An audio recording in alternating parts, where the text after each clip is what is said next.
जिनके लिए ये देश भारत मां नहीं बल्कि जमीन का एक टुकड़ा था, जिनके लिए लाखों लोगों की मौत मात्र एक फैसले का परिणाम था, जिनके लिए भारत का बंटवारा सिर्फ एक राजनीतिक घटना थी, वो भारत विभाजन की विभीषिका का दर्द कभी नहीं समझ पाएंगे।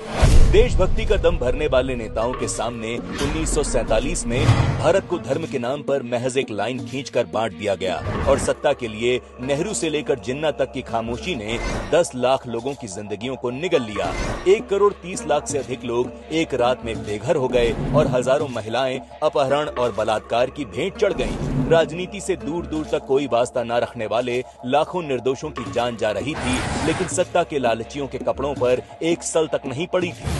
विभाजन के बाद देश के क्या हालात हो सकते हैं, इसकी भयानक झलक 1946 के कलकत्ता हत्याकांड से साफ हो चुकी थी, जब कलकत्ता के मेयर सैयद मोहम्मद उस्मान ने मुस्लिम लीग का समर्थन करते हुए हिंदुओं को कहा कि काफिरों तुम्हारा अंत दूर नहीं है, जल्द ही तुम्हारा कत्लेआम किया जाएगा।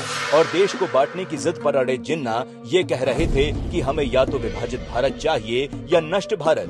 20 फरवरी 1947 को ब्रिटिश प्रधानमंत्री क्लेमेंट एटली ने ब्रिटिश संसद में घोषणा कर दी कि 30 जून 1948 से पहले अंग्रेजी हुकूमत भारत छोड़ देगी। 31 मई 1947 को लॉर्ड माउंटबेटन कांग्रेस को सत्ता सौंपने का पत्र लेकर भारत लौटे। 2 जून और 9 जून 1947 की मीटिंग्स में भारत के विभाजन पर मोहर लगा दी गई। जिस अंग्रेज रेडक्लिफ ने कभी भारत को जाना समझा तक नहीं था, उसने भारत के नक्शे पर चंद लाइनें खींचकर भारत के टुकड़े कर दिए। लेकिन वो लोग खामोश थे जिन्हें इस बंटवारे के बाद सत्ता का सुख मिलने वाला था।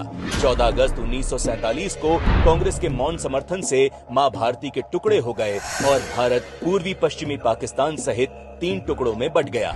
नेहरू के हाथ में सत्ता तो आ गई, लेकिन इस फैसले ने करोड़ों जिंदगियों को कहीं का नहीं छोड़ा। तब से लेकर आज तक कांग्रेस में कुछ नहीं बदला।